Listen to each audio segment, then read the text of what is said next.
Hello दोस्तों, the success point 2.0 में आप सभी का वेलकम है। आज हम लोग दिल्ली पुलिस कांस्टेबल के लिए प्रैक्टिस सेट 31 करेंगे। तो सेशन में अंत तक बने रहिएगा। सेशन को लाइक एवं दोस्तों के साथ अधिक से अधिक शेयर कर दीजिएगा। जो लोग अपने चैनल पे नए हैं, चैनल को सब्सक्राइब कर बेल आइकन प्रेस कर लीजिएगा ताकि सेशन का नोटिफिकेशन हमेशा आपको मिलते रहे। इसका पीडीएफ का लिंक वीडियो के डिस्क्रिप्शन बॉक्स में डाल दिया गया है, आप लोग वहां से इसे डाउनलोड कर सकते हैं। तो आइए इसका पहला क्वेश्चन देखते हैं। क्वेश्चन कह रहा है कि निम्नलिखित में से कौन fingering the Joy of numbers के रचनाकार है। तो इसका सही उत्तर हो जाएगा शकुंतला देवी। अगला है कि पश्चिम बंगाल के निम्नलिखित में से किस क्रांतिकारी को मात्र 18 वर्ष की उम्र में अंग्रेजों ने मुजफ्फरपुर जेल में फांसी पर चढ़ा दिया था। जिसका सही उत्तर हो जाएगा खुदीराम बोस। आगे की ओर चलते हैं अगला प्रश्न पे। कह रहा है कि अंग्रेजों और बर्मियों के बीच हुई किस संधि के परिणाम स्वरूप वर्ष 1826 में अंग्रेजों ने असम को हड़प लिया था।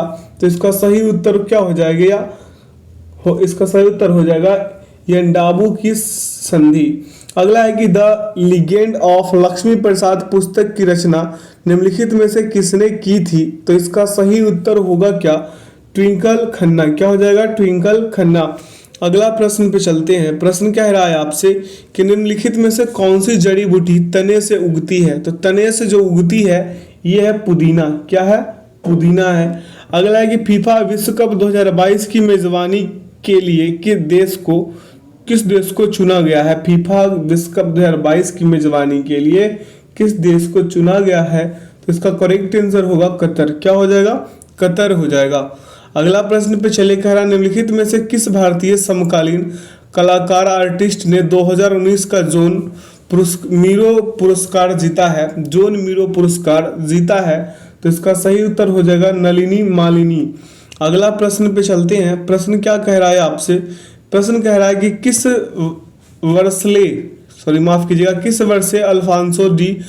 किस वर्ष यहाँ पे लिखना चाहिए था इसको, किस वर्ष अल्फांसो डी अल्बुकर्क ने कुछ स्थानीय लोगों की मदद से गोवा पर कब्जा कर लिया था। तो इसका सही उत्तर हो जाएगा 1510 ईस्वी। अगला प्रश्न आपसे क्या कह रहा है कि भारतीय शेयर बाजार सूचकांक सेंसेक्स ने किस वर्ष में पहली बार 5000 पॉइंट का आंकड़ा पार किया था। तो इसका सही उत्तर हो जाएगा 1999 में। कब किया था, 1999 में। अगला है कि निम्नलिखित में से किसने अपने अधिकांश उपदेश गृद्धकूट में दिए थे। तो इसका सही उत्तर हो जाएगा गौतम बुद्ध। क्या होगा, गौतम बुद्ध। अगला प्रश्न है कि भारतीय संविधान के किस अनुच्छेद में देवनागरी लिपि में लिखी जाने वाली हिंदी को अंग्रेजी के साथ आधिकारिक सरकारी भाषा माना गया है। तो इसका सही उत्तर हो जाएगा 343। क्या हो जाएगा, 343 हो जाएगा। अगला है कि 2019 में किस वर्ष के नागरिकता संशोधन अधिनियम CAA में संशोधन किया गया। तो इसका सही विकल्प हो जाएगा 1955। क्या हो जाएगा, 1955। अगला है प्रधानमंत्री मातृ वंदना योजना के तहत गर्भवती महिलाओं और स्तनपान करवा रही माताओं को नगद प्रोत्साहन के रूप में कितनी राशि दी जाती है। तो इसका सही उत्तर हो जाएगा 5000 रुपए। अगला प्रश्न पे चलते हैं। कह रहा है कि निम्नलिखित में से कौन सा एक सुरक्षा घटक है जो परिपथ से होकर प्रवाहित होने वाली विद्युत धारा की मात्रा को सीमित करता है और वोल्टता की एक निश्चित मात्रा निर्धारित करता है। तो इसका सही उत्तर हो जाएगा फ्यूज हो जाएगा। अगला प्रश्न है कि भारत सरकार की 2011 से 2019 की रिपोर्ट के अनुसार निम्नलिखित में से किस राज्य की जनसंख्या वृद्धि दर सबसे अधिक है। तो इसका सही उत्तर हो जाएगा बिहार। अगला है कि सोनपुर मवेशी मेला किस राज्य का एक प्रसिद्ध सांस्कृतिक कार्यक्रम है। तो इसका सही उत्तर हो जाएगा बिहार। आगे की ओर चलते हैं अगला प्रश्न पे। प्रश्न कह रहा है आपसे कि निम्नलिखित में से कौन सा राज्य अपनी पायलट परियोजना के एक भाग के रूप में किसानों को बताता है कि उन्हें कौन सी फसल उगानी चाहिए और इस प्रकार वह फसलों की खेती को विनियमित करने वाला देश का पहला राज्य बन गया है। तो इसका सही उत्तर हो जाएगा तेलंगाना। अगला है कि अलीवाल का युद्ध किस वर्ष हुआ था। तो अलीवाल का युद्ध 1846 को हुआ था। आइए अगला प्रश्न पे चलते हैं। प्रश्न क्या कह रहा है आपसे कि आपको अपरकोट बौद्ध गुफाएं, क्या है अपरकोट बौद्ध गुफाएं निम्नलिखित में से किस स्थान पर मिलेंगी? तो इसका सही उत्तर हो जाएगा जूनागढ़। कहाँ मिलेगा? जूनागढ़ में। अगला है कि संविधान सभा ने किस वर्ष में भारत के लिए एक मसौदा संविधान तैयार करने के लिए डॉक्टर BR अम्बेडकर की अध्यक्षता में मसौदा समिति का गठन किया था? तो इसका सही उत्तर हो जाएगा 1947। आगे की ओर चले अगला प्रश्न पे, कह रहा है कि संविधान में पहला संशोधन किस वर्ष में किया गया था? तो इसका सही उत्तर होगा 1951। अगला है कि न्यूनतम समर्थन मूल्य MSP के तहत वे न्यूनतम गारंटी कीमतें तय की जाती है बाजार की कीमतों में जिनसे नीचे नहीं गिर सकती है। यदि इन कीमतों पर कोई खरीदार उपलब्ध नहीं है तो डैश इन न्यूनतम गारंटी कीमतों पर स्टॉक को खरीदता है। तो इसका सही उत्तर हो जाएगा कैसे?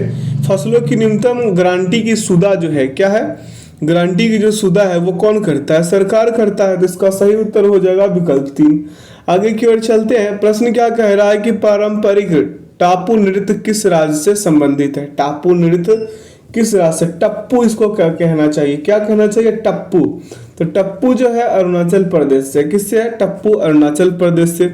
अगला प्रश्न है आपका कि अगस्त 2020 में भारतीय मूल के किस डॉक्टर को ब्रिटेन की रॉयल अकादमी of engineering president's special award for pandemic service से सम्मानित किया गया है? तो इसका सही उत्तर हो जाएगा रवि सोलंकी। अगला है कि दिवाला और दिवाला और शोधन अक्षमाता, क्या है अक्षमाता संहिता संशोधन अध्यादेश 2020 के द्वारा दिवाला और शोधन अक्षमता संहिता डैश में संशोधन किया गया था। तो इसका सही उत्तर हो जाएगा 2016। अगला प्रश्न पे चलते हैं। कह रहा है कि आर्थिक सर्वेक्षण 2020 के अनुसार विश्व स्तर पर बनाई गई नई फर्मों की संख्या के मामले में भारत का विश्व में कौन सा स्थान है? तो इसका सही उत्तर हो जाएगा तीसरा। कल के सेशन में आप लोगों को थोड़ा सा वॉइस मिसमैच टाइप का दिखा होगा, हमें भी दिखा है, तो चलिए कोई नहीं, उसको सुधार किया जाएगा। प्रश्न यहाँ पे आपसे कह रहा है क्या कि 1950 में भारतीय संविधान लागू होने के बाद संविधान सभा का अस्तित्व समाप्त हो गया। 1952 तक इसने डैश के रूप में कार्य किया। तो इसका सही उत्तर हो जाएगा भारत की अस्थाई संसद के रूप में काम किया। अगला प्रश्न है कि निम्नलिखित में से कौन सा रसोई उत्पाद मधुमक्खी के डंक को बेअसर करने में मदद करेगा? तो इसका सही विकल्प हो जाएगा आपका बेकिंग सोडा। क्या हो जाएगा? Baking soda. अगला, निम्नलिखित में से किस प्रसिद्ध भारतीय क्रिकेट खिलाड़ी ने अगस्त 2020 में अंतर्राष्ट्रीय क्रिकेट से संन्यास ले लिया है?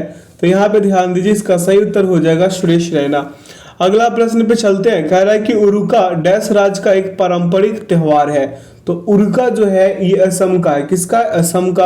अगला प्रश्न कह रहा है आपसे कि भारतीय केंद्रीय बजट 2020 की घोषणा के अनुसार जमा बीमा और साख गारंटी नियम का जमा बीमा कवर प्रति जमाकर्ता डैश से बढ़कर 5 लाख रुपए करने की अनुमति दी गई है।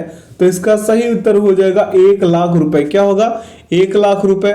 अगले प्रश्न पे चलते हैं। कह रहा निम्नलिखित में से किस त्योहार को वर्ष 2008 में यूनेस्को की मानवता की अमूर्त सांस्कृतिक विरासतों की प्रतिनिधि सूची में अंकित किया गया था? तो इसका सही विकल्प हो जाएगा आपका रामलीला। क्या हो जाएगा? रामायण का पारंपरिक प्रदर्शन रामलीला का। अगला, एक पनडुब्बी के माध्यम से किसी व्यक्ति को गहरे समुद्र में भेजकर जल के नीचे शोध करने के लिए राष्ट्रीय महासागर प्रौद्योगिकी संस्थान द्वारा शुरू की गई परियोजना का नाम क्या है? तो इसका सही उत्तर हो जाएगा समुद्रयान। क्या हो जाएगा? समुद्रयान। आगे की ओर चलते हैं अगला प्रश्न पे। प्रश्न आपसे कह रहा है कि 2018 में शुरू की गई PM आशा योजना का मुख्य लक्षित क्षेत्र निम्नलिखित में से कौन सा है? तो इसका सही विकल्प आइए विकल्प 3 है, इसको लगाते हैं। पारदर्शी नीलामी प्रक्रिया के माध्यम से अधिसूचित बाजार यार्ड में अपनी उपज बेचने वाले पूर्व पंजीकृत किसानों को MSP और विक्रय या मॉडल के बीच के अंतर का प्रत्यक्ष भुगतान करना। अगला प्रश्न है कि महारानी रजिया सुल्तान अपने विद्रोही सेनापति मलिक इख्तियार उद तीन अल्तुनिया से पराजित होने के बाद निम्नलिखित में से किस किले में नजरबंद करके रखी गई थी? तो इसका सही विकल्प आपका क्या हो जाएगा? किला मुबारक। क्या हो जाएगा? किला मुबारक में नजरबंद करके रखी गई थी। यह रजिया सुल्तान के सिंहासन पर बैठने के बाद भटिंडा के तत्कालीन गवर्नर मलिक इख्तियार उद दीन अल तुनिया ने उसके खिलाफ विद्रोह किया था। अगला प्रश्न है कि भारत के किन राज्यों में आपको सियांग और लोहित नदियां मिलेंगी? तो सियांग और लोहित नदियां जो है अरुणाचल प्रदेश और असम में मिलेंगी। अगला प्रश्न पे चलिए, कह रहा है कि भारतीय संविधान के निम्नलिखित में से किस अनुच्छेद के तहत संसद में नए राज्य बनाने की शक्ति निहित है? तो इसका सही उत्तर हो जाएगा अनुच्छेद 3 के तहत। किसके? अनुच्छेद 3 के तहत। अगला प्रश्न है कि निम्नलिखित में से किस खेल आयोजन में 3 खेल रोबोट जिन्हें सामूहिक रूप से स्मार्ट ट्रिपलेट के नाम से जाना जाता था और जो पूर्वी चीन में ह्वांगझो के यूनेस्को विश्व विरासत स्थल का प्रतिनिधित्व करते हैं का आधिकारिक शुभंकर के रूप में अनावरण किया गया है? तो इसका सही विकल्प आइए लगाते हैं, क्या हो जाएगा? इसका सही उत्तर हो जाएगा 2022 एशियाई खेल। क्या हो जाएगा? 2022 एशियाई खेल। अगला, निम्नलिखित में से कौन सा राज्य भारत में GSDP में शीर्ष 4 राज्यों में से एक है? तो इसका सही उत्तर हो जाएगा कर्नाटक। क्या हो जाएगा? कर्नाटक हो जाएगा। अगला प्रश्न पे चलते हैं, कह रहा है कि निंगथौजा राजवंश ने डैश की पूर्ववर्ती रियासत पर शासन किया था? तो इसका सही उत्तर हो जाएगा मणिपुर। निंगथौजा जो है, निंगथौजा राजवंश को मंगंग राजवंश के रूप में भी जाना जाता है, जिसमें मणिपुर के राजाओं के वंशज शामिल है। आगे की ओर चलते हैं। अगला प्रश्न कह रहा है आपसे कि दार्शनिक जिद्दू कृष्णमूर्ति और आध्यात्मिक गुरु सत्य साईं बाबा डैश राज्य की प्रसिद्ध हस्तियां हैं? तो इसका सही उत्तर हो जाएगा आंध्र प्रदेश। अगला प्रश्न पे चलते हैं। निम्नलिखित में कह रहा है कि निम्नलिखित में से किस राज्य में आपको एक ही सड़क डॉक्टर दादा बैध रोड पर जामा मस्जिद अवर लेडी ऑफ द इमैक्युलेट क्या है कॉन्सेप्ट चर्च और क्या है महालक्ष्मी मंदिर मिलेगा? बहुत शानदार क्वेश्चन पूछ रहा है ये। तो इसका सही उत्तर हो जाएगा आपका गोवा। अगला, निम्नलिखित में से कौन सा तमिलनाडु का एक प्रसिद्ध कवि था जिसने महिलाओं की स्वतंत्रता के मुद्दे पर काम किया था? तो इसका सही उत्तर हो जाएगा सुब्रमण्यम भारती। क्या हो गया? क्या हो जाएगा? सुब्रमण्य भारती होगा इसका सही उत्तर। अगला प्रश्न है आपसे पूछ रहा है कि निम्नलिखित में से किस भारतीय खिलाड़ी को बैडमिंटन वर्ल्ड फेडरेशन द्वारा IM बैडमिंटन जागरूकता अभियान का एक एम्बेसडर चुना गया है? तो इसका सही विकल्प होगा PV सिंधु।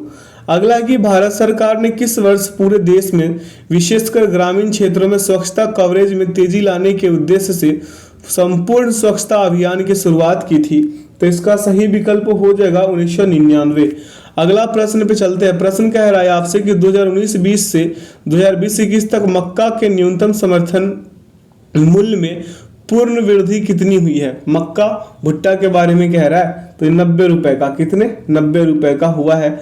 ठीक है, आगे की ओर चलते हैं। अगला प्रश्न पे प्रश्न कह रहा है कि निम्नलिखित में से कौन सा एक रात्रिचर प्राणी नहीं है? रात्रिचर प्राणी इसमें कौन नहीं है? खरगोश जो है रात्रिचर प्राणी नहीं है। अगला प्रश्न है कि किस राज्य में आपको हिल स्टेशन अरकू मिलेगा? अरकू किस राज्य में होगा? तो यह है आंध्र प्रदेश में।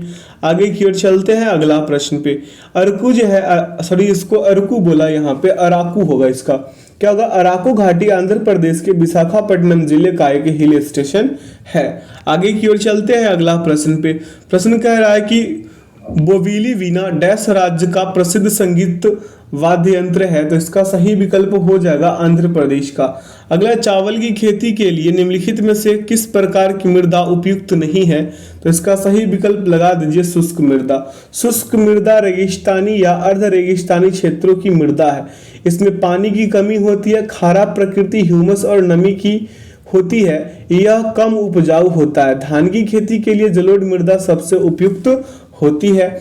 आगे की ओर चलते हैं। अगला प्रश्न पे यहाँ से रीजनिंग्स का प्रश्न शुरू होता है, तो फटाफट कलम कॉपी उठाइए और प्रश्न को सॉल्व करना शुरू कीजिए। कह रहा है कि उस विकल्प का चयन कीजिए जिसका तीसरी आकृति से वही संबंध है जो दूसरी आकृति का पहली आकृति से है। तो ध्यान दीजिएगा, यहाँ पे पहली आकृति से दूसरी आकृति में वर्ग के बाहर स्थित जो संख्याएं वर्ग के बाहर चली जाती है तथा वर्ग के अंदर स्थित प्रतीक वर्ग के बाहर चले जाते हैं। तो इसका सही उत्तर हो जाएगा विकल्प 3। क्या हो जाएगा? विकल्प 3 हो जाएगा। अगला प्रश्न है कि निम्नांकित 4 आकृतियों में से 3 में एक निश्चित प्रकार की समानता है और एक असंगत है, उस असंगत आकृति का चयन कर लीजिए। तो इसका सही उत्तर क्या हो जाएगा? इसका सही उत्तर बी होगा। क्यों होगा?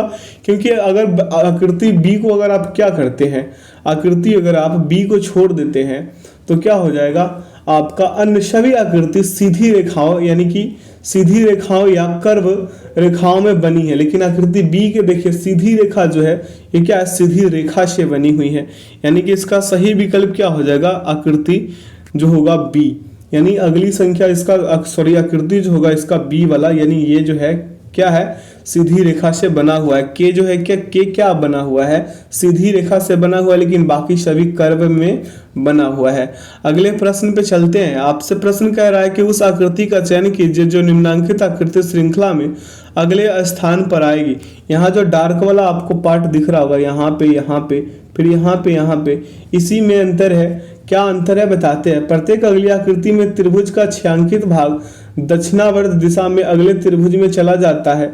अगली आकृतियों में वर्ग का छायांकित भाग दक्षिणावर्त दिशा में क्रमशः 1 2 3 4 चरण आगे बढ़ते हैं। तो इसका सही विकल्प जो है विकल्प 1 होगा। बीच में आपको त्रिभुज जैसा ऐसा कुछ यहाँ पे दिखाई दे रहा होगा, गौर से देखिए। इसका सही उत्तर विकल्प 1 ही होंगे। आगे की ओर चलते हैं। कह रहा है कि निम्नलिखित श्रेणी में प्रश्नवाचक चिन्ह के स्थान पर दिए गए विकल्पों में से कौन सी संख्या आएगी। तो ध्यान दीजिए, यहाँ अल्टरनेट चलिएगा। 8 से 12, 12 से 16, 16 से 20 और 20 से यहाँ पे 24 आ जाइएगा। तो इसमें डिफरेंस कितने का है, 4-4 का डिफरेंस है। कितने का है, 4-4 का।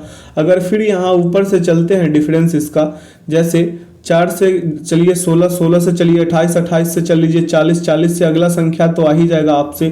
कैसे आएगा, सभी में 12 12 का क्या है डिफरेंस है। कितने का डिफरेंस है, 12 12 का। तो यहाँ 40 से 12 का डिफरेंस कीजिएगा, 52 आएंगे, जो विकल्प 4 में निहित है। अगला प्रश्न पे चलिए। कह रहा है कि उस आकृति का चयन कीजिए जो निम्नांकित आकृति श्रृंखला में अगले स्थान पर आएगी। अब प्रत्येक अगली आकृति में मध्य संख्या जो है, ये बीच वाला संख्या ये 5 जो दिख रहा है आपको, ये 180 डिग्री घूमती है, जबकि अन्य 4 संख्या दक्षिणावर्त दिशा में 1 चरण आगे बढ़ती है। तो इसका सही विकल्प जो होगा विकल्प 2 हो जाएगा।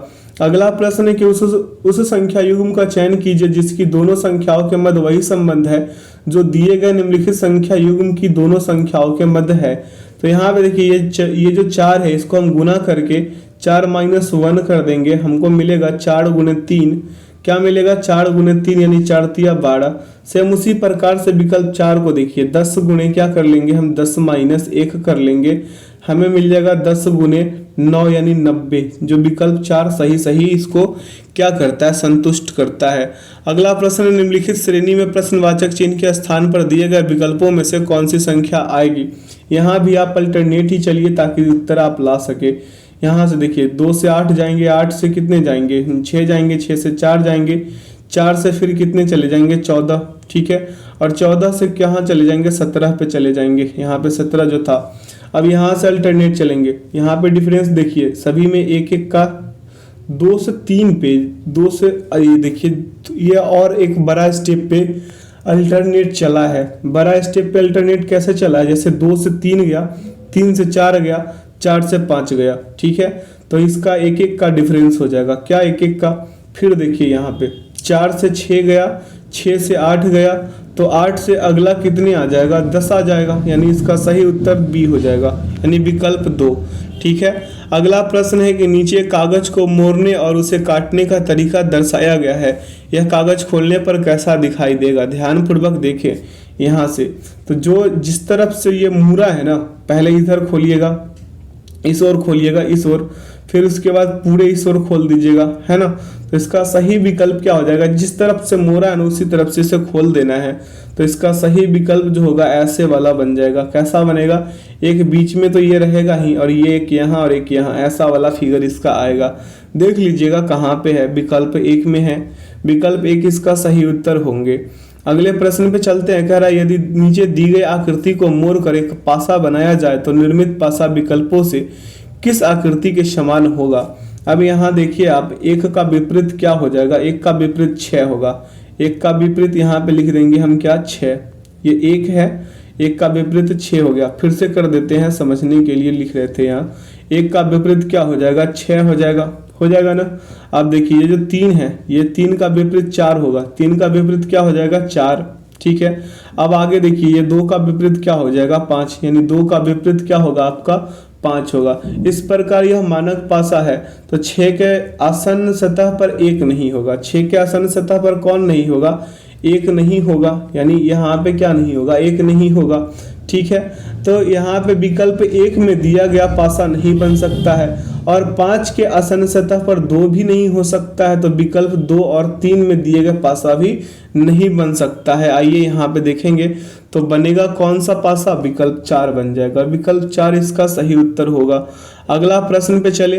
प्रश्न कह रहा है कि निम्नांकित 4 आकृतियों में से 3 में एक निश्चित प्रकार की समानता है और एक असंगत है, उस असंगत आकृति का आप चयन कर लीजिए। तो आकृति 1 को अगर आप छोड़ दे, आकृति किसको छोड़ दे, 1 को अगर इस वाले को अगर छोड़ दे, तो अन्य सभी आकृतियों केवल सीधी रेखाओं से बनी है। आकृति एक कर्व रेखा से बनी हुई है, सर्किल से, तो इसका सही विकल्प होगा 2। अगला, यदि दर्पण को दी गई आकृति के दाईं ओर रखा जाए तो दर्पण में निर्मित सही प्रतिबिंब का चयन कर लीजिएगा। तो यहाँ पे क्या कह रहा है, ये प्रश्न आकृति है, इसका सही उत्तर जो है ध्यान से कीजिएगा, विकल्प 2 होगा। यहाँ पे दर्पण रख देंगे और इधर आकृति बना लेंगे। ठीक है, प्रश्न कह रहा है कि एक ही पासे की 3 भिन्न भिन्न स्थितियां दर्शाई गई है, विकल्पों में से उस संख्या का चयन कीजिए जो संख्या 6 वाले फलक के विपरीत फलक पे होगा। 6 के विपरीत फलक पे क्या कहा है आपसे कि इसके विपरीत फलक पे कौन सा होगा, आप इसका बता दीजिए उत्तर। तो हम क्या कर लेंगे, कॉमन करेंगे, हम यही पासे को कॉमन कर लेते हैं दोनों को। इसमें भी 2 है और इसमें भी 2 है, सभी में 2 है, दोनों में 2 है, तो क्लॉकवाइज चल लेंगे। तो 2 के आगे क्या हो जाएगा, 4, 4 के आगे हो जाएगा 1। हम ये वाला पासा का काम क्लियर कर दिए। फिर यहाँ से देखिए 2 के आगे 5 है, 5 के आगे क्या है, 6 है। पूछा किसके है, 6 वाले पृष्ठ के विपरीत पृष्ठ पे, तो 6 के विपरीत पे कौन है, 1 है, यानी विकल्प 1 में ही इसका सही उत्तर मिल गया। अगला प्रश्न है कि उस विकल्प आकृति का चयन कीजिए जो दी गई आकृति में प्रश्नवाचक चिन्ह के स्थान पर आएगी और पैटर्न को पूर्ण करेगी। आइए इसका सही विकल्प लगा देते हैं, इसका सही विकल्प हो जाएगा 4। अब वीडियो को आगे पीछे भी करके इसको सॉल्व कर सकते हैं। कह रहा है कि सेट टॉप बॉक्स क्या है, सेट टॉप बॉक्स का जो संबंध टेलीविजन से है वही संबंध मॉडेम का किससे हो जाएगा, तो मॉडेम का संबंध जो है कंप्यूटर से होगा। अगला है कि उस समुच्चय का चयन कीजिए जिसकी संख्याओं के मध्य वही संबंध है जो दिए गए समुच्चय की संख्याओं के मध्य है। तो आइए इसको करते हैं, कैसे कैसे होगा ये प्रश्न, इस प्रश्न को सॉल्व करते हैं। तो यहाँ पे देखिए ये जो 4 है इसमें गुना कर देंगे हम 20 से, तो हमको अगला संख्या 80 मिल जाएगा। सेम इसी प्रकार से विकल्प 1 में 8 में हम गुना कर देंगे 40 से, तो हमें क्या मिल जाएगा, हमें मिल जाएगा 320। क्या मिल जाएगा, 320। तो इसका सही विकल्प 1 होगा। ठीक है, अगला प्रश्न है कि उस विकल्प का चयन कीजिए जिसका तीसरी आकृति से वही संबंध है जो दूसरी आकृति का पहली आकृति से है। तो पहली आकृति से दूसरी आकृति में सबसे अंदर वाली जो डिजाइन है, जो बीच वाली जो डिजाइन है ना, ये क्या कर रहा है कि सबसे बाहर वाली डिजाइन बन जाती है। क्या बन जाती है, सबसे बाहर वाली डिजाइन जो है बन जाती है। देख रहा है बीच में एक सर्किल जैसा है, ये जो बीच में क्या है, सर्किल जैसा है, ये बाहर पूरा सर्किल हो गया और इसको क्या कर लिया, घेर दिया, है ना। ये वाला जो डिजाइन है उसको क्या किया, ये घेरा। तब आइए अगले स्टेप पे इसे करेंगे और सबसे बाहरी डिजाइन सबसे अंदर वाली डिजाइन बन जाती है। तो इसमें कौन सा से विकल्प होगा आप लगा दीजिए। तो विकल्प 2 इसका सही उत्तर होंगे। आगे की ओर चलते हैं। अगला प्रश्न पे कह रहा है कि 2 रेलगाड़ियों का गति के अनुपात 4:5 से चल रही है। 2 रेलगाड़ियां गति के अनुपात से 4:5 से चल रही है। यदि पहली रेलगाड़ी 2.5 घंटे में 150 किलोमीटर की दूरी तय करती है तो उसी दूरी को तय करने में दूसरी रेलगाड़ी को कितना समय लगेगा। तो पहली रेलगाड़ी, फर्स्ट रेलगाड़ी के बारे में हम बात करेंगे तो क्या हो जाएगा, 150 और बटा हो जाएगा 2.5, काटिएगा तो 60 किलोमीटर पर घंटा आ जाएगा। ठीक है, अब दूसरी रेलगाड़ी का, हम सेकेंड रेलगाड़ी का बात करें तो हो जाएगा 5 गुने 60/4 यानी 15 चौके 60, 15 चौके 60 यानी 15 पचे 75 किलोमीटर पर घंटा इसका दूसरी रेलगाड़ी का आ गया। ठीक है, गति। तो यहाँ पे देखिए दूसरी रेलगाड़ी द्वारा 150 किलोमीटर दूरी तय करने में लगा समय, तो यहाँ पे लिखेंगे 150/75, काट देंगे इसको, आ कितने जाएगा हमें मिलेगा कितना हमें 2 घंटा। कितने मिल जाएगा 2 घंटा। तो इसका सही उत्तर हो जाएगा विकल्प 1। आगे की ओर चलेंगे अगला प्रश्न पे। कह रहा है निम्नांकित में से कौन सा वेन आरेख दिए गए वर्गों का सर्वश्रेष्ठ निरूपण करता है। फर्नीचर है, कुर्सी है और मेज है। तो ये पूरे में फर्नीचर को ले लीजिए, इसमें कुर्सी हो जाएगा, इसी में मेज हो जाएगा। अगला प्रश्न पे चलते हैं। यहाँ से इसका सही उत्तर जो है विकल्प 2 होगा। अगले प्रश्न पे चलते हैं। प्रश्न कह रहा है कि एक पासे की 2 अलग अलग स्थितियां दर्शाई गई है। एक बिंदु दर्शाने वाले फलक के विपरीत फलक पर कितने बिंदु होंगे आपको बताना है। तो आप यहाँ क्या कीजिएगा, आप यहाँ पे कौन से चीज को कॉमन करेंगे। कॉमन करना है आपको एक वाले फलक के विपरीत फलक पे पूछा था। हम यहाँ पे एक एक को ही कॉमन करेंगे और क्लॉकवाइज चल लेंगे। तो पहले पासा में 1 के आगे क्या है 5 है और 5 के आगे क्या है 2 है। फिर यहाँ 1 के आगे क्या है 4 है और 4 के आगे क्या है 3 है। ठीक है, तो यहाँ पे देखिए 5 का विपरीत 4 हो गया, 5 का विपरीत 4, 2 का विपरीत 3 हो गया, 1 का विपरीत यहाँ पे 1 है। तो इसको हम कॉमन किए थे ना, एक ही बिंदु के आसन सतह पर 2, 3, 4 और 5 बिंदुएं हैं। तो इसका सही उत्तर क्या हो जाएगा 6 हो जाएगा। ठीक है, आगे की ओर चलते हैं अगला प्रश्न पे। कह रहा है कि विकल्पों में उस आकृति का चयन कीजिए जिसमें दी गई आकृति अंतर्निहित है। अब ये वाला आकृति किसमें अंतर्निहित है, तो हमें तो लग रहा है कि इसका सही उत्तर विकल्प 1 ही होना चाहिए और 1 ही होगा इसका सही उत्तर। ठीक है, अगले प्रश्न पे चलते हैं। प्रश्न आपसे क्या कह रहा है आइए देखते हैं। कह रहा है कि एक कूट भाषा में ड्राइव को WIRE भी लिखा जाता है, उसी भाषा में मोबाइल को कैसे लिखा जाएगा और क्या लिखा जाएगा। चलिए हम ड्राइव का करके दिखाते हैं। DRIVE है। ठीक है, अब देखिए विपरीत अक्षरों को लेकर कोड जनित किया गया है। जैसे D का क्या हो जाएगा W हो जाएगा, R का I हो जाएगा, फिर I का R हो जाएगा, है ना, फिर V का E हो जाएगा और E का V हो जाएगा। ऐसा ही है। तो मोबाइल का भी अगर हम करना चाहे, किसका करना चाहे मोबाइल का, MOBILE यही है ना। M का विपरीत N होता है, O का विपरीत L होता है और B का विपरीत Y होता है, I का विपरीत R होता है, फिर L का विपरीत O होगा और E का विपरीत V हो जाएगा। तो इसका सही उत्तर क्या लगा लीजिएगा, सही उत्तर इसका विकल्प 2 हो जाएंगे। ठीक है, NLYROV। ठीक है, आगे की ओर चलते हैं। कह रहा है प्रश्न की उस विकल्प आकृति का चयन कीजिए जो दी गई आकृति में प्रश्नवाचक चिन्ह के स्थान पर आएगी और पैटर्न को पूर्ण करेगी। तो विकल्प 4 को लगा लीजिए, इसका सही उत्तर हो जाएंगे। अगला प्रश्न है कि दिए गए समीकरण को संतुष्ट करने के लिए किन 2 चिन्हों को एक दूसरे से प्रतिस्थापित किया जाना चाहिए। तो आप विकल्प 3 रख लीजिए, 1 बराबर 1 आ जाएंगे। अगला है कि निम्नलिखित 4 में से 3 शब्द एक निश्चित प्रकार से एक समान है तथा एक असंगत है। अब विषम को चुन लीजिए। तो यहाँ पे ऑप्टिकल रीडर जो है ये क्या है विषम है। ऑप्टिकल रीडर अन्य 3 शब्दों से भिन्न है। ऑप्टिकल रीडर वह युक्ति है जो अधिकांश कंप्यूटर स्कैनर में पाया जाता है। अन्य सभी का उपयोग दृष्टि को ठीक करने के लिए किया जाता है, जैसे गॉगल है, चश्मा है, द्विफोक्सी है। आगे की ओर चलते हैं। कह रहा है कि निम्नलिखित में से कौन सा वेन आरेख नीचे दिए गए वर्गों का सर्वोत्तम निरूपण करता है। तो जीव विज्ञान है, प्राणी विज्ञान है और ज्योग्राफी है। तो हम इसमें कर लेंगे ज्योग्राफी को इसके बाहर हो जाएगा प्राणी विज्ञान और प्राणी विज्ञान के बाहर हो जाएगा आपका जीव विज्ञान। तो इसका सही उत्तर जो होगा विकल्प 3 होगा।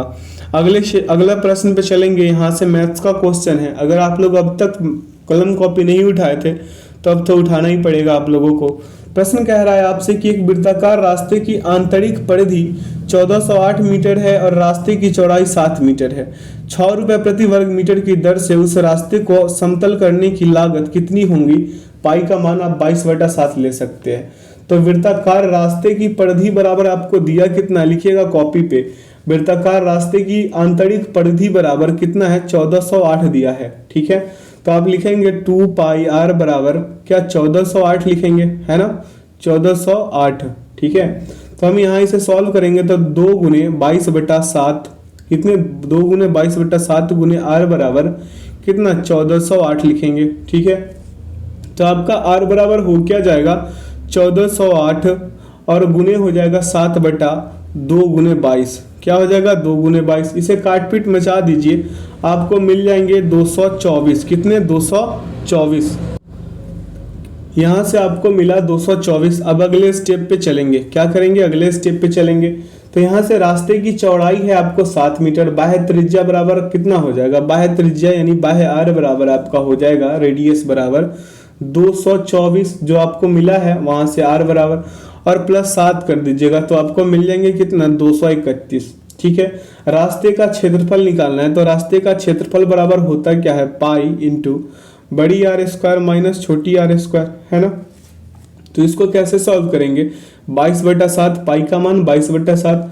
अब बड़ी आर स्क्वायर करेंगे तो 331 का स्क्वायर और छोटी स्क्वायर करेंगे तो 224 का स्क्वायर कर देंगे। ठीक है, 224 का क्या कर देंगे, स्क्वायर कर देंगे। अब चलते हैं इसका अगले स्टेप पे, तो क्या हो जाएगा 22/7 और इंटू में हो जाएगा 231 प्लस 231। ठीक है, 231 प्लस 231, यहाँ पे 231 प्लस 224 होगा और फिर अगले स्टेप पे होगा ना ए स्क्वायर इंटू बी स्क्वायर, ए स्क्वायर माइनस बी स्क्वायर वाले पे इसको सॉल्व कर दीजिए।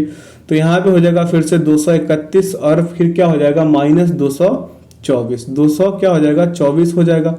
अब आगे चले तो क्या हो जाएगा 22/7 और गुने का हो जाएगा, इसको जोड़िएगा तो कितना 455 और ये 231 में से 224 को घटाइएगा तो आ जाएगा आपका 7। 7 से 7 खत्म हो गया, ये दोनों को गुना करा दीजिए, आपको कितने मिल जाएंगे, आपको यहाँ से मिल जाएंगे 6000 यानी 60 आ जाएंगे जो विकल्प 3 में है। आगे की ओर चलते हैं अगला प्रश्न पे, कह रहा है कि ए की आय बी की आय से 80% अधिक है। यदि ए की आय 20% घटाई जाती है और बी की आय से 60% वृद्धि हो जाती है, बी की आय में 60% की क्या हो जाती है, वृद्धि हो जाती है, तो निम्नलिखित में से कौन सा कथन सत्य है। तो बी की आय कितना है 100 रुपए है, बी की आय कितनी है 100 रुपए है मान लिया। तो यहाँ पे क्या हो जाएगा ए की आय बराबर लिख लीजिए 100 प्लस 80, कितने 100 प्लस 80 लिखेंगे, हो कितने जाएगा 180 रुपए, कितना होगा 180 रुपए हो जाएगा।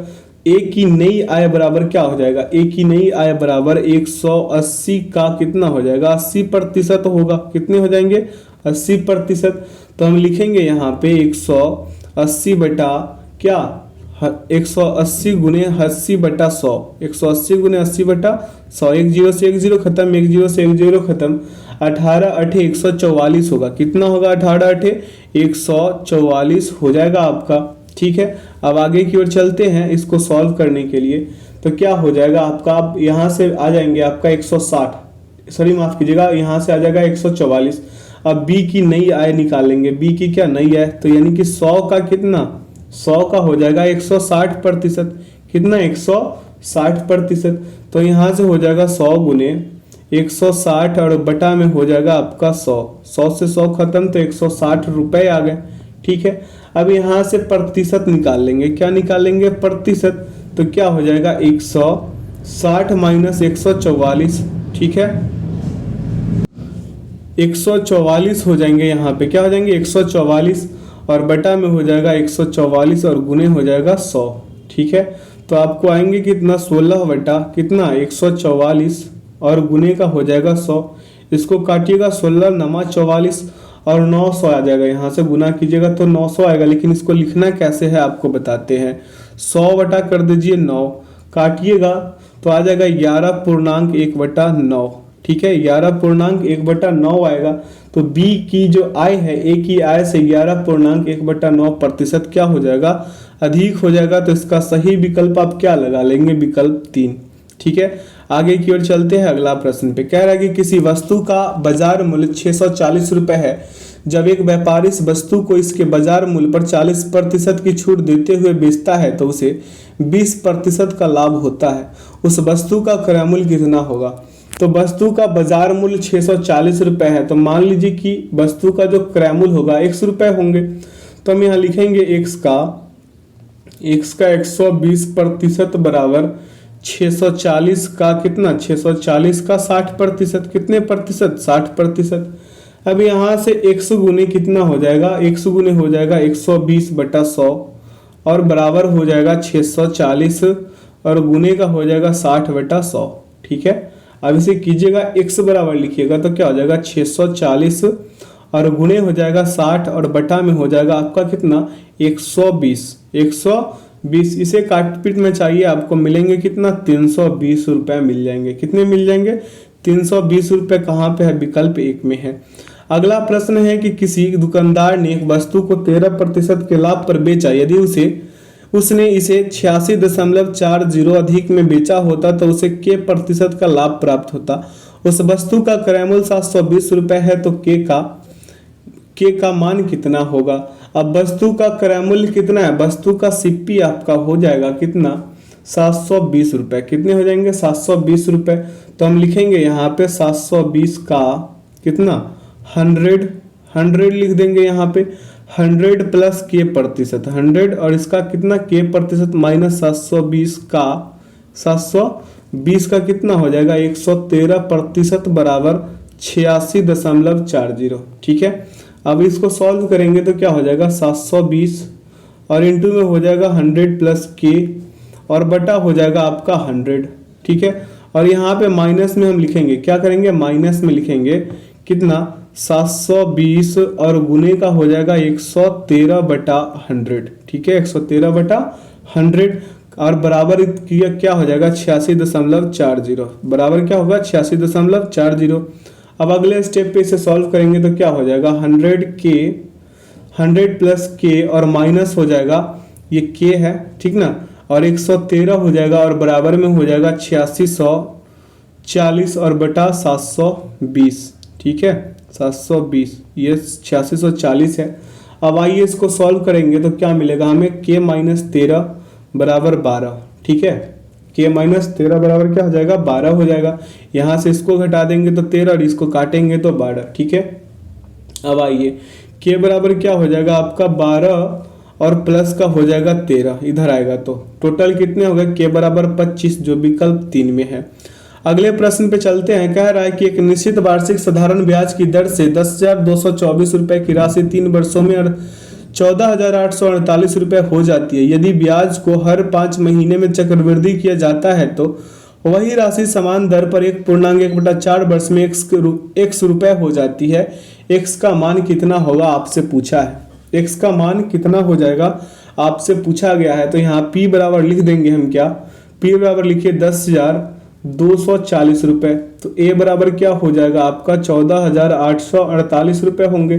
तो ब्याज बराबर निकालेंगे क्या बराबर ब्याज बराबर निकालेंगे तो क्या हो जाएगा 14,848 और माइनस कर दीजिए यहाँ पे 10,240 आ कितने जाएंगे 4608 आएंगे। कितने आएंगे 4608 आ जाएंगे है ना।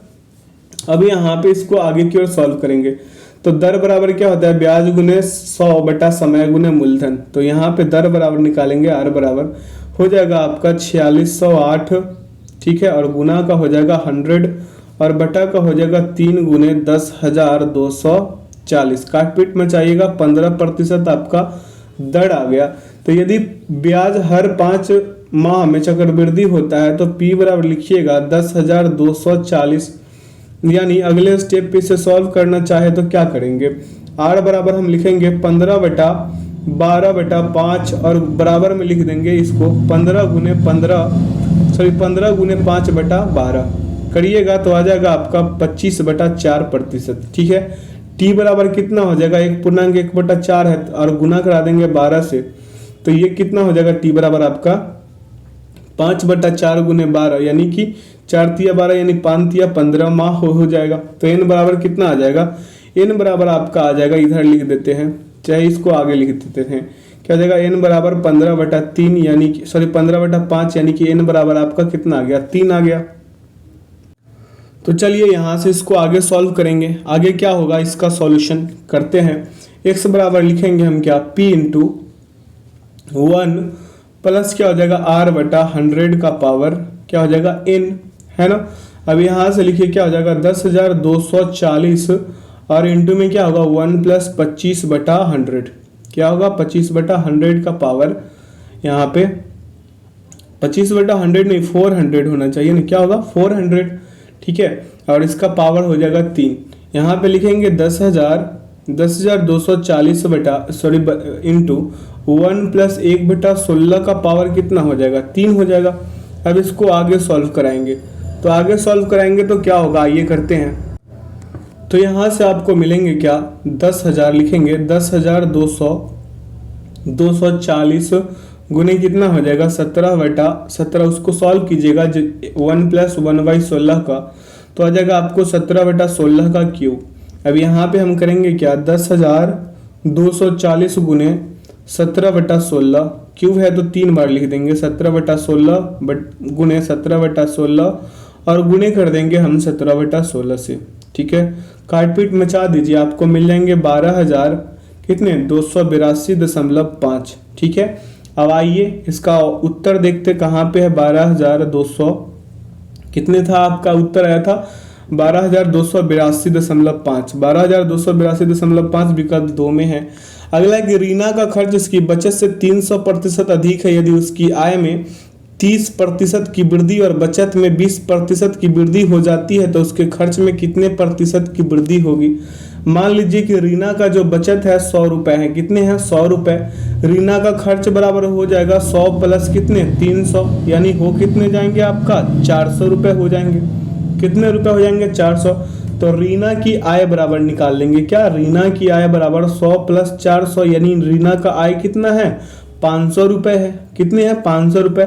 तो रीना का नई आय निकाल लेते हैं, क्या कर लेते हैं, नई आय बराबर लिखेंगे, रीना की नई आय बराबर 500 गुने 130, 30% की क्या होता है वृद्धि होता है, तो 130/100 कर लेंगे, 2 जीरो से 2 जीरो खत्म, 130 पचे कर दीजिए 650। ठीक है, 650 रुपए आएगा, तो नई बचत बराबर लिखेंगे हम क्या 100 + 2, 100 प्लस क्या 20, 100 प्लस क्या लिखेंगे 20, यानी कि 120 रुपए। तो नए खर्च बराबर क्या हो जाएगा 650 माइनस क्या हो जाएगा 120, यानी 530 रुपए आएंगे इसका नई खर्च। ठीक है, तो खर्च में प्रतिशत वृद्धि निकाल दे, खर्च में प्रतिशत वृद्धि बराबर होगा 530 और माइनस 400 और बटा में होगा 400 और गुना में कितना हो जाएगा 100। ठीक है, यहाँ से 2 जीरो से 2 जीरो खत्म हो जाएगा, घटाइएगा 130/4 आएंगे, काटिएगा तो 32.5% आएगा, जो विकल्प 1 में निहित है। अगला प्रश्न पे चले, कह रहा है पाइप ए और बी एक टंकी को क्रमशः 20 घंटे और 30 घंटे में क्या कर सकते हैं, भर सकते हैं, यहाँ पे लिखा है कर सकते हैं, यहाँ पे लिखिए भर सकते हैं, जबकि पाइप सी अकेला उसी टंकी को 10 घंटे में रिक्त कर सकता है। पाइप ए और बी को एक साथ 3.1/2 घंटे तक खोल दिया जाता है तो उसके बाद बंद कर दिया जाता है। यदि पाइप सी को खोला जाता है तो टंकी कितने देर में खोली जाएगी, आपसे ये पूछा है। तो माँ यहाँ पे कीजिए क्या 7/2 घंटे में पाइप ए तथा पाइप बी द्वारा टंकी का भरा गया भाग, लिखिएगा कॉपी पे 7/2 घंटे में पाइप ए तथा पाइप बी द्वारा टंकी का भरा गया भाग। ठीक है, जैसे इसको कीजिएगा तो 7/2 ही आएगा ना, हम ये आपको बताना चाह रहे हैं। तो आएगा यहाँ पे 7/2 इंटू 1/20 और प्लस क्या आ जाएगा 1/30 आ जाएगा। ये दोनों का क्या कीजिए एलसीएम कीजिएगा तो आएंगे आपका 60, यानी 20 तिया 60 और 30 दूना 60। ठीक है, तो यहाँ पे लिख दीजिएगा ऐसे 7/2, तो बराबर कीजिएगा क्या आ जाएगा 35/120 आएंगे, कितने आएंगे 35/120। ये दोनों को जोड़िएगा 5 और गुना कीजिएगा 7 से, तो 7 पंजे 35 और इससे गुना कर देंगे तो 120 हो जाएगा, 60 दूना 120। ठीक है, अब आइए यहाँ से निकालते हैं, तो 35/120 भाग को पाइप सी द्वारा खाली करने में लगा समय निकालेंगे, तो 35/120 और गुना कर देंगे 10 से, तो 1 जीरो से 1 जीरो यहाँ भी खत्म, तो 35 बटा क्या आ जाएगा 12 घंटे आ जाएंगे। तो हम यहाँ से निकाल सकते हैं, यहाँ पे लिख सकते हैं ना 2.11/12 और गुने 60, तो आ जाएगा आपका 2 घंटा 55 मिनट, जो विकल्प 3 में है। आगे की ओर चलते हैं अगला प्रश्न पे, कह रहा है 43, 38, 11 और 10 में से प्रत्येक में x घटाने पर प्राप्त संख्याएं एक निश्चित अनुपात में होंगी। 5x + 1 और 7x + 4 के बीच मध्य अनुपात कितना होगा। अब इसका मध्य अनुपात पूछा है तो हम सीधा सीधा इतना कर देंगे, 43 माइनस क्या कर देंगे x/48 क्या कर देंगे 48 माइनस x और बराबर में लिख दीजिए 11 minus x/10 minus x। Cross multiplication यहाँ से करा के इसको सॉल्व कर दीजिएगा तो आपको मिलेंगे कितना, हम बता देते हैं x² प्लस कितना 10x और माइनस हो जाएगा आपका कितना, माइनस हो जाएगा 43x।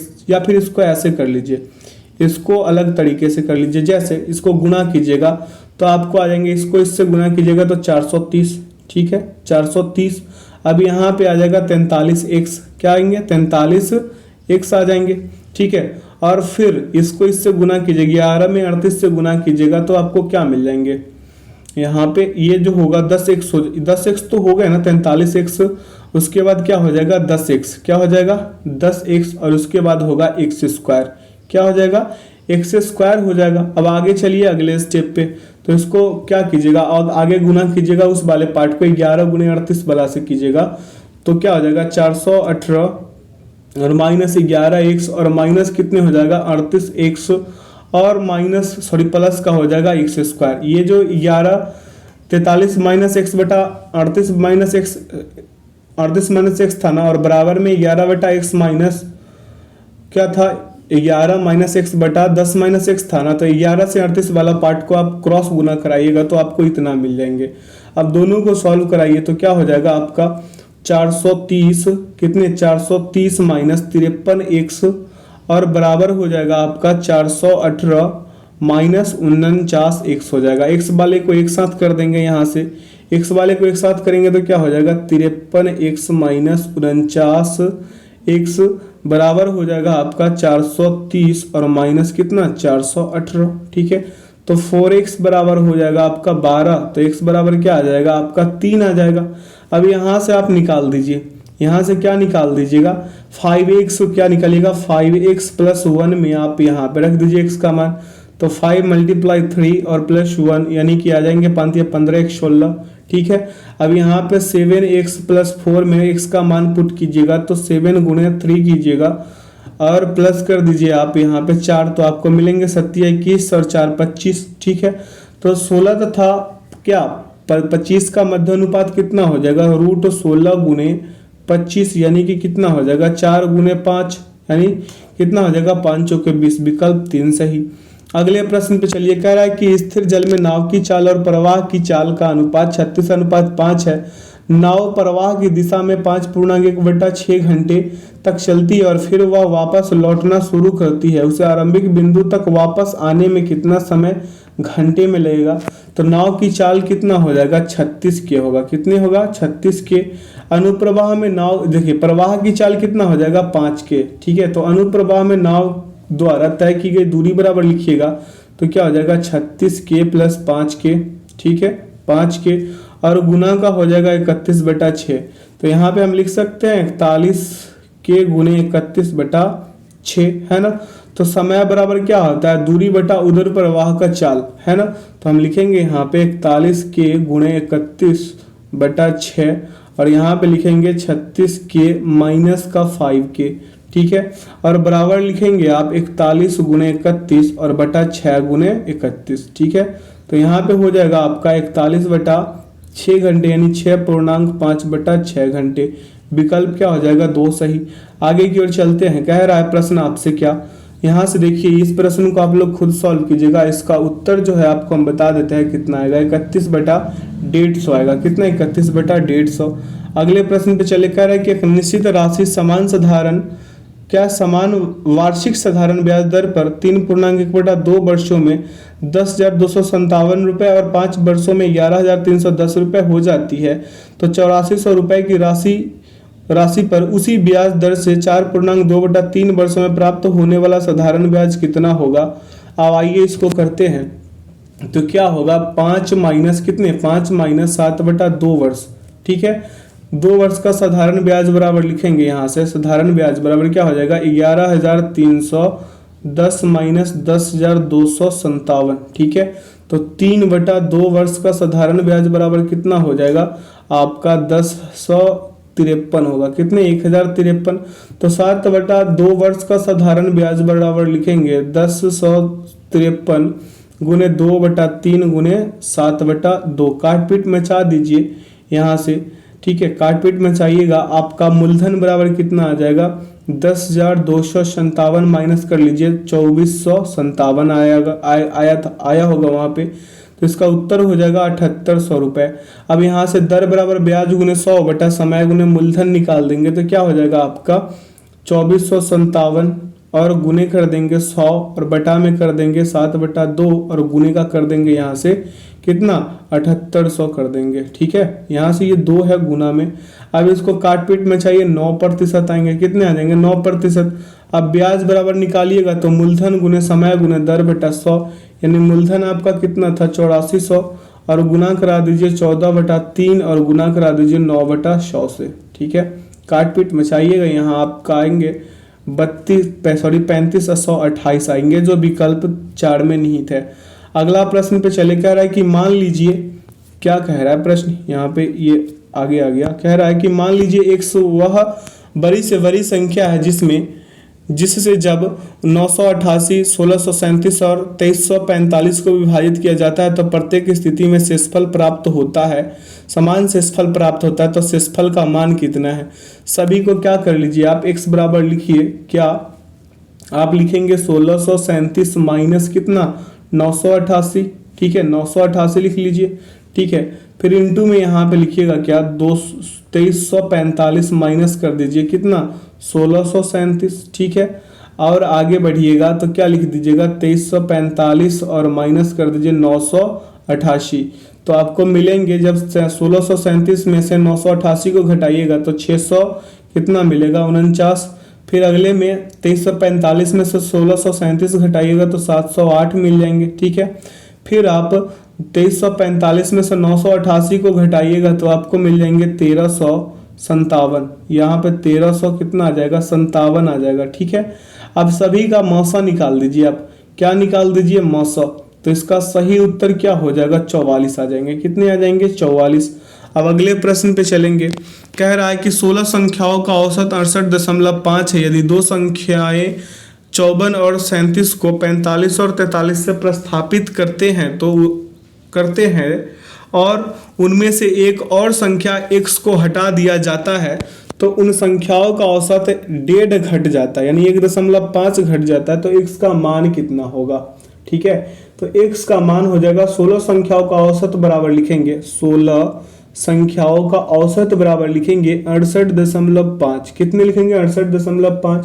अब 15 संख्याओं का औसत बराबर कितना हो जाएगा, 15 संख्याओं का औसत बराबर लिखेंगे 68.5। यहाँ पे 5 जो है छोटा हो गया है ना, अब माइनस कर देंगे, यहाँ से माइनस कर देंगे क्या 1.5, तो हमें क्या मिल जाएंगे 67। कितने मिल जाएंगे 67 मिल जाएंगे, है ना। अब प्रश्न से इसको सॉल्व करना चाहें तो क्या कीजिएगा 16 गुने 68.5 और क्या हो जाएगा प्लस 45 और प्लस का क्या हो जाएगा 73 माइनस 54 माइनस 37 और माइनस हो जाएगा यहाँ पे आपका x बराबर 67 गुने 15। ठीक है, अब आइए यहाँ से आगे की ओर बढ़ते हैं तो क्या हो जाएगा आपका, यहाँ से हो जाएगा 1096 और क्या हो जाएगा प्लस हो जाएगा 118 माइनस 91 माइनस x बराबर कितना हो जाएगा 1005 हो जाएगा। यहाँ से लिखे तो क्या हो जाएगा 1096 प्लस 27 और माइनस का x बराबर हो जाएगा 1005। ठीक है, x बराबर लिखेंगे हम क्या 1096 और यहाँ पे क्या हो जाएगा 1096 प्लस 27 और माइनस का हो जाएगा 1005, यानी होगा कितना आपका 118। कहीं पे दिख रहा है 118 विकल्प 4 में है। अगला प्रश्न पे चले, कह रहा है कि दो पूर्णांक संख्याओं के बीच 1495 का अंतर है। जब बड़ी संख्या को छोटी संख्या से विभाजित किया जाता है तो भागफल 8 और शेषफल 25 प्राप्त होता है। दोनों संख्याओं का योगफल कितना है आपसे पूछा है। मान लीजिए बड़ी संख्या x और छोटी संख्या y है तो हम लिखेंगे x माइनस वाई बराबर 1495 को लिख लेंगे। ठीक है, फिर x बराबर लिखेंगे 8y और प्लस कर देंगे 25। ये समीकरण 1 और ये समीकरण 2 हो गया, है ना। अब समीकरण 1 तथा समीकरण 2 से करेंगे तो आ जाएगा आपका 8y प्लस 25 और माइनस का क्या हो जाएगा y बराबर 1495। ठीक है, 1495 आ जाएंगे। अब यहाँ पे घटाइएगा 7y बराबर आ जाएगा आपका 1495 माइनस कितने 25। ठीक है, तो हम लिखेंगे अगले स्टेप पे y बराबर किसने बराबर, y बराबर हो जाएगा आपका 1470 और बटा में हो जाएगा 7। काट पीट में चाह दीजिए 210 आ जाएंगे। x बराबर निकालें यहाँ से हम तो हो जाएगा 1495 प्लस 210। ठीक है, 210 कीजिएगा तो आ जाएगा आपका 1705। कितने आएंगे 1705। तो अब योगफल निकाल लीजिए, x प्लस वाई बराबर कर लीजिए। x प्लस वाई बराबर हो जाएगा आपका कितना, x था आपका 1705 और y कितना था 210 था, ऐड करा दीजिए 1915 आ जाएंगे, जो विकल्प 2 में है। अगला प्रश्न पे चले, कह रहा है कि 32 सेंटीमीटर गुने 36 सेंटीमीटर गुने 44 सेंटीमीटर आयामों वाले धातु के एक ठोस घनाभ को पिघलाकर छोटी छोटी ठोस गेंदें बनाई गई है, जिसमें से प्रत्येक की त्रिज्या 12 सेंटीमीटर है। गेंदों की संख्या कितनी होंगी? पाई का मान यहाँ भी आप 22/7 मान ले। तो माना कि गेंद की संख्या बराबर क्या हो जाएगा, n हो जाएगा। तो प्रश्न से क्या हो जाएगा, n गुने गेंद का आयतन, क्या हो जाएगा, गेंद का आयतन, और बराबर हो जाएगा घनाभ का आयतन। तो हम लिखेंगे क्या, n गुने 4/3 गुने क्या हो जाएगा, पाई बड़ी R क्यूब। ठीक है, अब यहाँ बराबर में लिखेंगे 32 गुने 36 गुने 44, क्या 32 गुने 36 गुने 44। तो यहाँ क्या हो जाएगा, n गुने, यहाँ पे लिखेंगे n गुने क्या हो जाएगा 4/3 और गुने हो जाएगा 22/7 और गुने हो जाएगा 12 का क्यूब। ठीक है, अगले स्टेप पे इसको खत्म कर लेंगे। तो क्या हो जाएगा आपका n बराबर 32 गुने 36 और गुने का क्या हो जाएगा 44 और गुने 21 होगा। अब बेटा कर लीजिए, इसका क्या हो जाएगा 88 गुने 12 और गुने 12, काट पीट मचा दीजिए, यहाँ से 7 आ जाएंगे, 7 इसका सही उत्तर होगा। यहाँ से प्रश्न कर रहा है कि वर्ल्ड वाइड वेब की शुरुआत किस वर्ष से हुई है? तो इसका सही उत्तर हो जाएगा क्या, 1989। ब्रिटिश वैज्ञानिक टिम बर्नर्स ली ने CERN में काम करते हुए 1989 में वर्ल्ड वाइड वेब का आविष्कार किया था। कल वाले सेशन में इसका उत्तर भी हम पूछे थे। प्रश्न कह रहा है कि निम्नलिखित में से कौन सा कंप्यूटर नेटवर्क का क्या विश्वव्यापी तंत्र है? तो इसका सही उत्तर हो जाएगा इंटरनेट। क्या होगा, इंटरनेट। अगला प्रश्न पे चलते हैं। प्रश्न कह रहा है कि MS वर्ड 2016 में निम्नलिखित में से किस टैब के तहत वाटर मार्क बटन उपलब्ध होता है? तो इसका सही विकल्प होगा आपका डिजाइन। अगला MS एक्सेल में वर्कबुक के संदर्भ में निम्नलिखित में से कौन सा कथन असत्य है? तो असत्य कथन यह है आपका कि MS एक्सेल में वर्कशीट का नाम नहीं बदला जा सकता। अगला प्रश्न पे चलते हैं। कह रहा है कि यदि चयनित तिथि में फॉर्मेट XX और 4x है, यहाँ पे 4x है, तो MS एक्सेल 2007 में डेटा फार्मूला इक्वल डेट 2008-8-31 का आउटपुट क्या होगा? तो इसका सही उत्तर होना चाहिए क्या, 31/8/2020। अगला है कि MS वर्ड 2007 में होम मेनू के एडिटिंग ग्रुप के अंतर्गत आपको निम्नलिखित में से कौन सा विकल्प नहीं मिलेगा? तो नहीं मिलने वाला है टेक्स्ट आपका। अगला MS एक्सेल में सेल को सिलेक्ट करने के संदर्भ में निम्नलिखित में से कौन सा कथन असत्य है? तो इसका असत्य कथन कौन सा हो जाएगा आपका, सिलेक्ट की गई सेल की रो हेडिंग को हाईलाइट नहीं किया जाएगा, विकल्प 1।